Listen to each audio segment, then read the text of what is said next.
This is WWE superstar Drew McIntyre, and you're listening to the WWE Podcast. The champ is the one that everybody wants, me. It's going to WrestleMania. Claymore! Austin 316 says I just whipped your ass. This is my iron. You're gonna acknowledge me. What's going on, everybody? Guys and girls, welcome back to another edition of the SmackDown review right here on the WWE Podcast. As always, I am the host of this show, Michael Ritter. You can find me on X at Michael5Ritter, on Instagram at MichaelRitter5, and also the host of the Football Function Podcast, available on all of your podcasting platforms, including on Patreon if you prefer an ad-free listening experience. So, let's talk about the elephant in the room, huh? This, as you should know by now, some of you, if you've listened to the Raw review or the mailbag, you should know by now that this is going to be my final show here on the WWE Podcast. Definitely a bittersweet feeling. Very tough decision. I'll get into it here in just a little bit. It's also my 200th, which is a very special, very monumental milestone that I'm very proud of here on the WWE Podcast, strictly because, you know, on the Football Function and other podcasts, whenever they're counting up their episodes, you know, they drop more than one a week. So I'm usually dishing out 2 to 3 episodes of the Football Function Podcast every single week. That's why we've been able to already hit our, 522 milestone is what we're at right now. We're 522 episodes. See, on the WWE Podcast, it's once a week. So this is 200 weeks that I've been doing this show, which is a long time. And also, I don't count the weeks that I didn't do. Like the weeks that Grim Reaper had to fill in for me, or other people in the past. There's been multiple people that have filled in and hosted the SmackDown review for me. Just whether it's, been a time where I have COVID, which is back in January of 2021. And then, times that I've gone out of town and I just wasn't available schedule-wise to do it. I don't count those weeks. So this is literally my 200th SmackDown review here on the WWE Podcast. And like I said, definitely something that I'm proud of. Being a part of the WWE Podcast family for the past 4 years in of itself is something that I'm extremely proud of. I mean, I definitely wave the flag, still believe that you put our team up against anybody, any other podcast out there, and we'll be able to hold our own. Just whether it's the various voices, the different opinions that come on here, the depth of the shows that they go into, the amount of shows. There's a lot of things that Matt does really well to make this such a formidable platform, a credible platform. Like, I don't care if you like it, if you don't like it.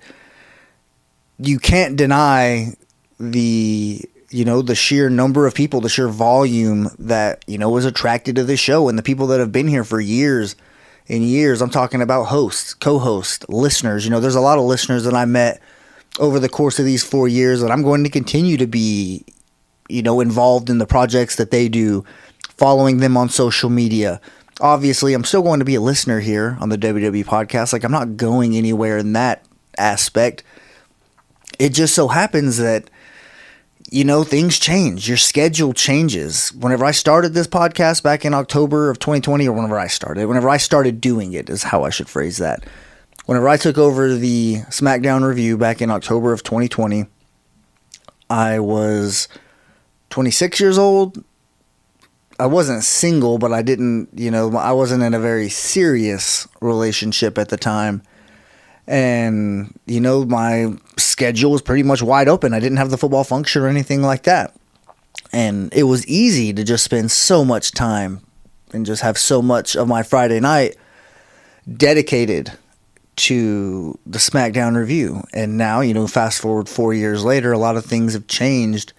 The relationship I'm in is very serious, and now obviously I have a stepson that is 6 years old. He was only 2 years old at the time whenever I started doing this, so now things are a little bit different, and mainly me being directly responsible for him on Friday nights, Saturday mornings, typically my dedicated time to the SmackDown review. So whenever that wrench got thrown into the plans in terms of, my weekly schedule, I knew, okay, this is going to be a little bit difficult to get out, but we were still doing it for several months. I was able to get the SmackDown review out. There's been a couple times whenever he was out here, but as Matt said himself, and as I'm well aware of, this is a very timely operation. Like, you can't drop a SmackDown review on Monday and just expect it to get the same amount of downloads, expect it to get taken serious, or even just be relevant by then. By then a whole Monday Night Raw has happened. And I took a lot of pride in getting this show out very quickly to Matt on a weekly basis. Especially at the very beginning, I would, start watching SmackDown at 7 o'clock. Well, that's whenever it comes on, Central Time Zone where I am. And I would pause it in between segments. I would pause it, rewind it if I needed to see something. And I would just put so much effort into watching the show. And then immediately after I watched this 2-hour show, which ended up being a lot longer than 2 hours, because whenever you're watching it live, you don't have the luxury of fast forwarding the commercials, which can shrink and shorten the amount of time that, you're spending on each episode. But whenever you're watching it live, you have to do the full 2 hours, and then any type of rewinding or any type of pauses that you have to take for notes. I was typically finishing each episode of SmackDown around 2.5 hours, and then I would go into recording. And keep in mind, at the very beginning, I was very raw, very green at this. Didn't have a lot of knowledge, no previous experiences. This is my introduction to podcasting, so I was learning on the fly every single week. And sometimes those episodes took 2.5 hours for me to finish, just simply a 35 to 40 minute recording, just because editing comes into it. Like, I would listen to my show immediately after, and I would make sure, okay, is there any things I need to take out here? Is there any mistakes, any type of audio issues? I wanted to make sure that it was a polished product before I sent it to Matt. Now, once I got more polished myself, and once I got the experience and I got truly better at the craft, I was able to knock it out on one take, knock it out just live every single week. And there was even a period where me and my co-host John Carrasco were recording these bad boys live as we were watching SmackDown. And that was a fun era in of itself too. But that's really what it boils down to, is just eras and chapters. And the fact that, like I mentioned, this was my very first introduction to podcasting. I wanted to start a football podcast back in spring of 2020. I bought some equipment. I had a computer, but I didn't have a proper recording area. I didn't have the knowledge. I didn't have the skill, just as putting it blank, or as direct as I can. I wasn't good enough to start a podcast then. So pretty much the studio equipment collected dust for months and months. That entire summer of 2020, I was thinking, man, I'd like to come out of the pandemic with some type of, something to show for it. Like, give me a podcast or something. Let me do something to where it feels like I'm putting this ambition to use, because that's really what it boiled down to. I knew that once, I was listening to podcasts, including Matt's, for 2-3 years before I actually got the urge and the, the courage to pursue something like that. But I knew it was something that I really wanted to do. And then October rolls around in 2020, and Matt puts out a casting call similar to what he just did this week, saying, hey, I need a host for the SmackDown review. So I sent him, my pitch. Like, hey, I would really be interested in this. I have the equipment to do it. I really love wrestling. I watch it every single week. And he said, okay, well, this was on a Friday. Watch this episode of SmackDown, record it, and send me your recording. Pretty much like an audition tape, ultimately. So I did that exact thing.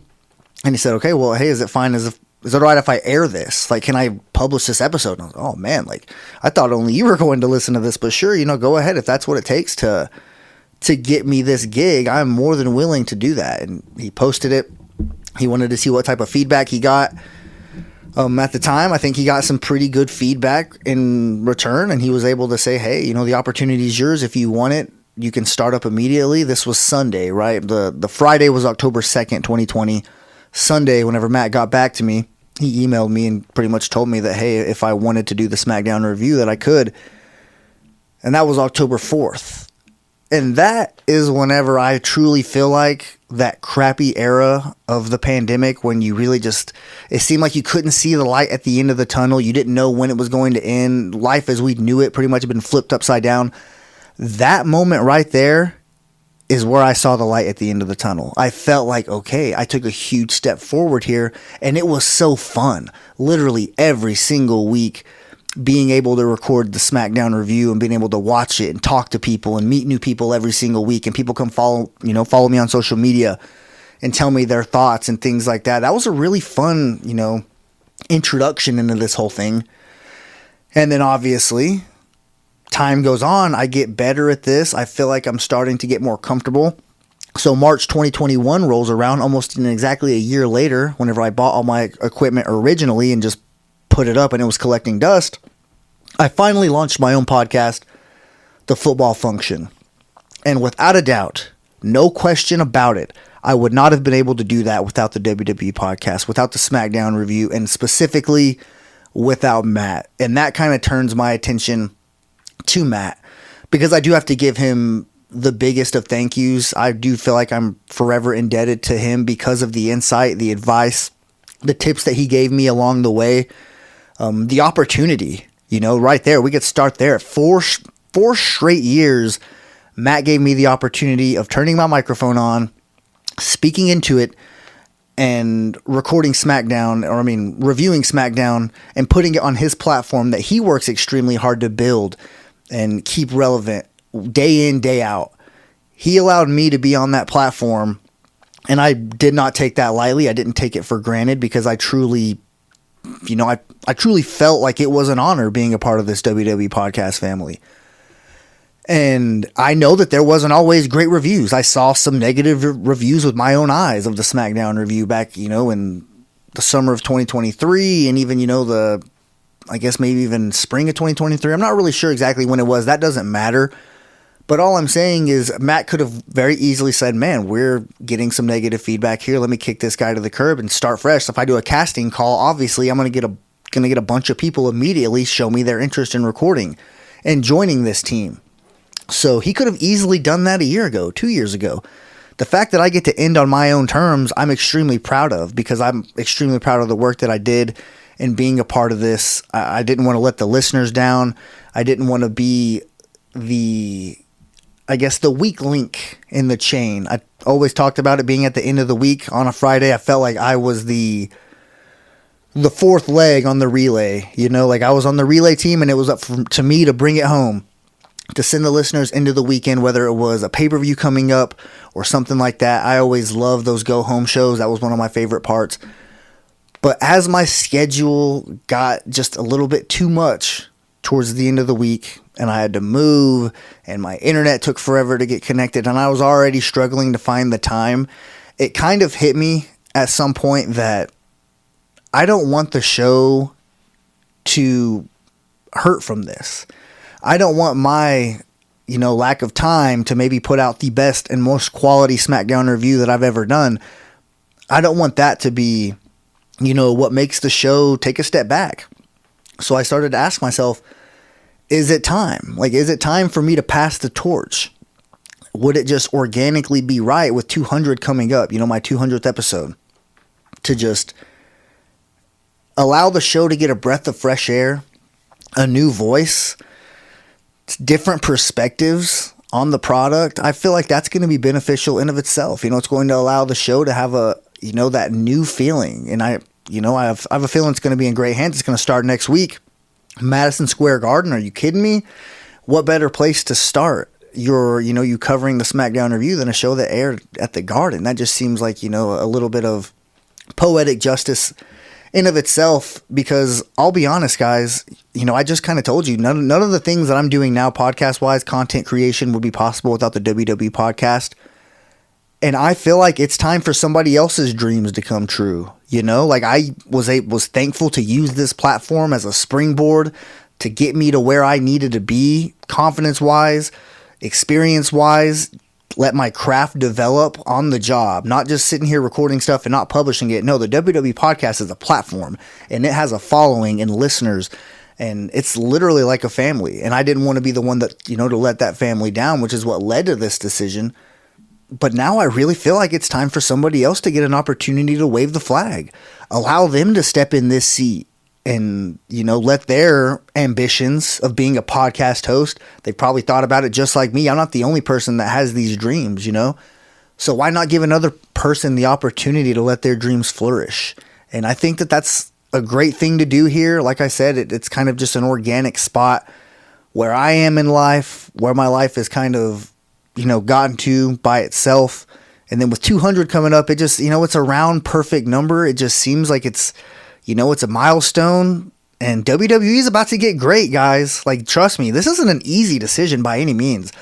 Like, it took me about 4 or 5 weeks to actually put the thought into, words to somebody. I reached out to Grim Reaper, who obviously has covered for me several times.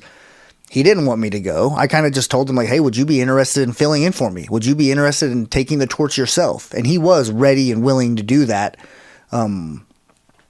Matt, just obviously, this being his product, he wanted to take a chance to, hey, the SmackDown review hasn't been open in 4 years. I kind of want to just, before we just say, okay, here's what we're going to do with it, he wanted to take a step back and look at the landscape. And obviously, Grim Reaper, he's a member of the Football Function recording team as well. So there's more than just a review show that he's capable of doing. So I'm more than confident that he can get something going here on the WWE podcast. But I kind of, it took me a while to reach out to him and say, hey, like, would you be willing to do this if I stepped away? And he was like, man, I would hate to, lose you on the SmackDown review, but, you got to do what you got to do. And yes, I'd be honored to take over. And that's what I feel like that's how a lot of people feel about this, is they would probably be honored to have this opportunity.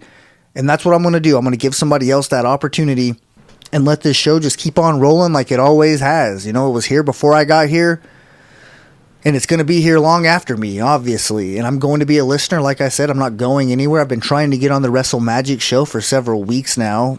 Just like I said, the schedule thing is not an exaggeration. It's really hard to get on another show and make my schedule match with somebody else's, because it's hard enough getting my schedule to match by myself, just for me to allow myself to record. But nonetheless, guys, I just wanted to I know it's a little bit of a lengthy open here. I do apologize about that for those of you who could care less and you're just ready to get into the SmackDown review. I totally understand that, and we will get there. I just had to, in a sense, explain this kind of abrupt exit from this team. I wanted to elaborate a little bit, provide you guys some context as to why that decision was made. And, this wasn't easy. I have a lot of thoughts, a lot of feelings, a lot of emotions whenever it comes to this. I'm very proud of it. And the fact that I'm about to record my last one, it does feel a little bit bittersweet. Like, I'm not excited to leave the WWE podcast. I just know that this is something that for all parties kind of has to happen. But before we get there, we have one more dance. So let's go ahead and do this bad boy. Let's review the SmackDown that aired on June 21st, 2024 from Chicago, Illinois. Location breakdown brought to you by none other than our guy DJ Kuzmo. And this show opened with the hometown boy, CM Punk. He comes out and he talks about live TV and speaking in front of a crowd, his hometown specifically, but just a large crowd in general. He's talking about how that just by default can provide a lot of pressure. And then he references July 17th, 2011, when he guaranteed he'd win the WWE Championship, and that put the pressure on himself. And then he talks about Drew McIntyre over the last few months, kicking him whenever he was down, whenever he had his triceps injury. Drew McIntyre was always the first person to poke fun and to laugh and spit on the grave of CM Punk and his return here in the WWE. This was a very Chicago-centric promo. That's one thing I will say. It was a lot of references, a lot of getting the crowd involved. You could tell they really appreciated that, and they were taking every opportunity they got to, let CM Punk know that they had his back. But CM Punk, he says that he set out to kill Drew's career. He just didn't expect it to be that easy. And then he calls out Drew for quitting on Monday Night Raw, essentially taking his ball and going home because he could not handle that pressure. And that's whenever Paul Heyman surprisingly comes out, but not so surprisingly gives a lot of praise to CM Punk and ultimately gives him a hug. The crowd was really into this segment. You could tell that they were, digging it. A lot of them were on their feet. But Paul Heyman mentions their ride to the arena. He mentions the local radio station, pretty much the local sports radio, saying that this is CM Punk's town. And Solo didn't like that. Heyman reluctantly says that it's because Solo is the head of the table, and every town should be his town. He then warns CM Punk to get the hell out of here before the quote-unquote bloodline comes out, and obviously CM Punk thinks that's hilarious. And on cue, out come Solo and the Tongans. Solo demands respect from CM Punk if he wants to, quote-unquote, be on his show in his city. And if he doesn't, they're going to make sure that he never gets cleared. Heyman says, quote-unquote, take me with you to Punk. I thought that was a little bit weird. Definitely gets referenced a little bit later in the show by Solo. We'll see how that unfolds in the coming weeks. But I thought that was a little bit strange for him to say on the microphone, right there in front of Solo. That just pretty much tells you exactly how desperate he is to get out of this situation. But anyway, CM Punk then fakes out everybody by putting his one up and saying he acknowledges that this isn't the bloodline standing in front of him. It's just a fake tribal chief with some crazy Samoans. Of course, they try to respond physically, 3-on-1, but Cody Rhodes shows up in the nick of time with baseball bats, and as you'd expect, the bloodline run away. Cody says to Solo, quote-unquote, you think you're the head of the table, right? Well, I already beat one head of the table. The crowd loves that. They go crazy. And then he challenges him to a match tonight with nobody else. No KO, no Randy Orton, no Tongans, nobody. And Solo accepts. This was probably Solo's best segment, and I will say, he didn't speak a lot, so it's not like he cut some monumental, groundbreaking promo or anything like that. I just really think that he was in his element, and this is where it felt the most authentic. It could be the Punk effect. Paul Heyman came out there. This felt like a special segment, and shout out to SmackDown. Like, the fact that this is not only episode 200, but the fact that it's my last show, and I feel like they gave me a pretty good one to go out with. I definitely appreciate that. This wasn't a Mojo Rawley or a Retribution type of segment or anything like that. Like, this is a really good quality show, and I just appreciate that a little bit from WWE. But anyways, up next we get a Money in the Bank qualifying match, a triple threat. All of the Money in the Bank qualifying matches are triple threats, just so you know. But Bianca versus Chelsea versus Michin. Michin looks almost unrecognizable, I will say. She has new gear and pigtails. I don't know if she's lost a little bit of weight too. I have no idea, but I can tell you that she definitely looked a little bit different and, like I said, almost unrecognizable. Bianca does a pretty big German suplex to Michin. Almost looks a little bit botched. Michin lands on her head, but it looked like something from Brock Lesnar circa 2002 when he was just launching people, like launching the Hardys across the ring. That feud when it was like 2-on-1, and he was just dismantling them on a weekly basis. But, like I said, Bianca does a huge German suplex to Michin. Follows up with a KOD, but Chelsea throws Bianca out of the ring and steals the win. Not a very good week for Bianca if you talk about her not getting pinned either time, but losing two very important matches. Triple threat tag team championship match, obviously at Clash at the Castle. She doesn't get pinned, her team doesn't get pinned, but yet they still lose their titles. And then just 6 days later, she loses a Money in the Bank qualifying match in a triple threat format. Same stipulation. She's not the one that gets pinned, but hey, they will remind you every chance they get. That is why triple threats are very risky. Up next, taking things backstage, Solo calls out Paul Heyman for his comments, and he says that they have to have a talk. Like I said, he's going to pay for those take me with you comments that he made to CM Punk. It's just a matter of when and exactly what his punishment is going to be. Let's see here. We get a backstage interview with Kayla Braxton and timeout. Kayla Braxton's leaving WWE too. Next week is going to be her final show. So 8 years with the company. I'll give her a salute. She did some great work with her backstage interviews. I felt like she did add quality to the show. Her little dynamic with Paul Heyman was always fun on the SmackDown Lowdown or whatever that show was called. SmackDown Recap, whatever the hell it was. But you get what I'm saying. I feel like she did a really good job in that capacity. And who knows where she's going to go. It always sucks whenever we lose those backstage interviewers. They're really good ones. Renee Young, obviously. Charlie Arnault. What was her name whenever she was here, though? Charlie. I forgot her name. You know what I'm trying to say, though. Charlie. I know you remember her. And obviously Kayla Braxton. Hopefully we do not lose Kathy Kelly.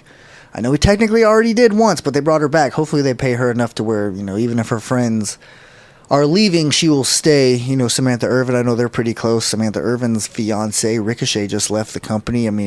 This is always tricky. This always gets kind of sticky with relationships.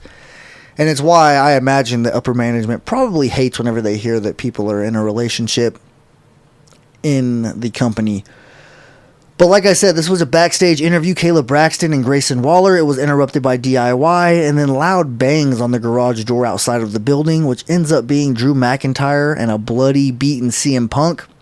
I love the way that the production team shot this.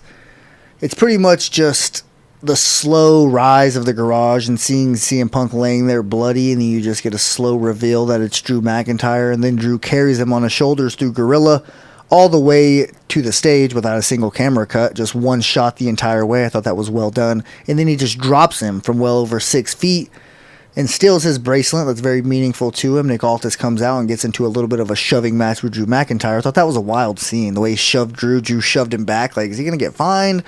What's the situation there? I can't even remember if Drew McIntyre is on SmackDown or not, so this is kind of muddy at the moment, but nonetheless entertaining, and that's all I could ask for at this point. Up next, we get a Money in the Bank qualifying match. Another triple threat, Randy Orton versus Tama Tonga versus Carmelo Hayes. A long match that was all over the place. Ends with a roll-up from Hayes after taking advantage of a distracted Randy Orton, because one of the other Tongans came out, and then Kevin Owens came out. They were brawling on the outside of the ring. That drew Randy Orton's attention, and Carmelo Hayes capitalized, got a roll-up win. And, it almost looked like quicker than 3 seconds with how fast the camera got there, and the match was over. So Carmelo Hayes earns his spot in the Money in the Bank ladder match, and we'll see if he has an opportunity to win it. It's usually for a heel. He is a heel, so it makes sense, but I still have my doubts if he's ready for something like that. But up next, LA Knight comes out. He calls out Logan Paul, but he actually ends up getting Santos Escobar instead. And as he's attempting to just brush him off, Santos cheap shots LA Knight, but then still gets dropped. And of course, out comes Logan Paul, and he hits him with a knockout punch. So I'm not really sure what you guys think about this Logan Paul LA Knight stuff, but they are starting to get involved with each other more and more often. So that tells you that SummerSlam, you could just bet your bottom dollar that United States Championship is going to be on the line. You could see them doing it Money in the Bank, but I feel like with the U.S. title, especially with it being 2 nights, why not just do it now? Or I'm sorry, why not just do it at SummerSlam and, just forget it? I feel like that's a juicy enough matchup where it's worthy of being on the card, and it's just a matter of you making it stretch out from now to then. And I think that with Logan Paul and the way that he kind of comes and goes, it would be relatively easy for WWE to, to get this done. But continuing on here in the show, we get another Money in the Bank qualifying match. Kevin Owens versus Grayson Waller versus Andrade. The Tongans attack Kevin Owens from behind as he's making his entrance. I thought that was going to just screw him out of his opportunity. But luckily, he still makes his way to the ring. He tries as hard as he can. I mean, they both go at him once the match starts, or Grayson Waller does at least. He makes an effort to just eliminate Kevin Owens from the match. And Kevin Owens still does relatively well for the circumstances, but at the very end, Grayson Waller pulls him out of the ring and, attempts to do his finishing move on Andrade, and he actually reverses it and counters it into some type of move. I'm not really sure exactly what it was, but he was able to get the job done and get the win, which is really all that mattered at that point. So Andrade and Carmelo Hayes earned their spot in the Money in the Bank ladder match. And after this match was over, after the commercial break, I should say, WWE, as they've done every single year for God knows how long, they have given a WWE Championship belt to sports teams that win the championship, in the 4 major sports. And I believe, not 100% sure, someone may have to correct me on this, but I believe the NBA Finals just ended not that long ago. And I can't remember the team that won. Someone's going to have to, freshen up my memory on that. I'm not really sure who. So, yeah, if somebody wants to bring that to my attention, I would really appreciate it. But the NBA champion got their WWE Championship belt. And, credit to them, whoever that team is.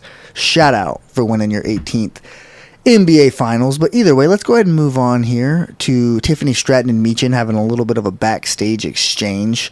Meechin slaps the taste out of her mouth. And Nia Jax comes up and pretty much just takes care of Tiffany's light work.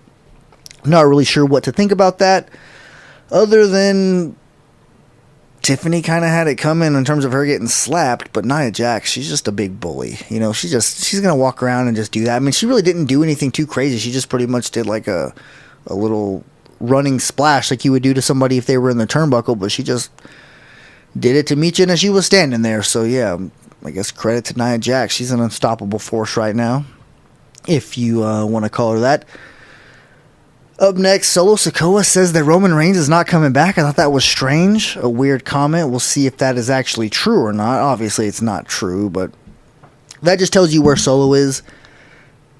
And whenever Roman Reigns does eventually come back, you could expect that there's going to be some pretty strong words that he has with Solo Sikoa. But speaking of Solo, he has a one-on-one match with Cody Rhodes here as the main event. It does not go on long, though. Ends extremely quick after a bloodline interruption and interference caused a disqualification. And to even out the number odds and, you know, make this a 3-on-3, Kevin Owens and Randy Orton come out to help. And then insert Jacob Fatu. A brutal beatdown. Cody ends up going through a table thanks to a frog splash from Jacob Fatu off of the turnbuckle. This was just, you know, Shane McMahon-esque. Put him right through the table. A hell of an introduction to probably the most dangerous man in the bloodline and arguably in the WWE right now. Go do your research on Jacob Fatu. He's been long awaited to come to the WWE, but people wondered if he would actually get to come because he's not your typical Oos. We'll just say that. You know, you definitely want to get a load of this guy if you haven't yet. And I think that it could be a pretty good member in this bloodline because, you know, as you guys know, I'm not really too sold on this version of it, so I'm not necessarily thinking that this is going to be an extremely dominant faction, although now that they have Jacob Fatu, you could expect that it's going to be, you know, at the very least, a very tough team to beat. So I guess we'll see kind of how they develop what happens there with this new version of the bloodline. If we're going to get mic time, right now I don't think that any of the people in that bloodline can, you know, cut a promo to save their life. So we will hopefully get a little bit more of a look at that, I guess, if that's what you want. Because, I mean, they can't just beat the hell out of people without talking. Solo can't be the only person cutting promos every single week. But I guess we'll, you know, just let them play it out. But, guys, that does it for me here on the SmackDown review. My final show. The time has come to say goodbye.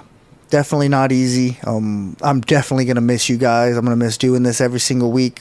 It's something that it took me a little bit to actually hit record. You know, I was studying my notes. I was kind of just looking over what happened on the show, and I was like, man, I really don't want to. I kind of got those butterflies that I used to get, that nervousness before hitting record that I used to get whenever I first started.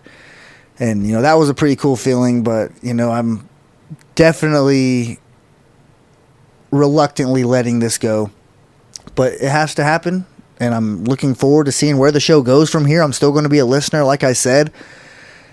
I'm not going to just disappear from the WWE podcast world, but, you know, I'm definitely going to be making my appearances a little bit more spaced out. So, I guess we'll see. I'll see you guys when I see you. But outside of that, just, you know, still support the football function if that's something that you're into. I'm not going to be able to plug it anymore on this show. So hopefully you guys that have come around, you know, guys like Howard Poole, guys like Double J, Detroit Kyle, DJ Kuzmo, obviously the casual wrestling fan, Kanye Twitty, Frankie Graham. A lot of different guys have made their appearances on the show, and hopefully I'll get more people coming on over because that's somewhere that you could still hear me if you know, are interested in my podcasting endeavors. But one more time, guys, thank you so much for allowing me to be part of your wrestling coverage for the last 4 years. Thank you for making me part of your weekly, daily, whatever experience that you, you know, that you listen to the show on. You know, I appreciate being part of your routine in one way or another, and I definitely didn't take it for granted. But with all that being said, guys, continue to walk passionately in the direction of your dreams, and I'll talk to you soon. Thanks for listening to the WWE Podcast. Don't forget to subscribe on your favorite podcast app so you don't miss a show, or head to WWEpodcast.com. And for all of these shows ad-free, head over to patreon.com/WWE Podcast. Until then, we'll see you next time.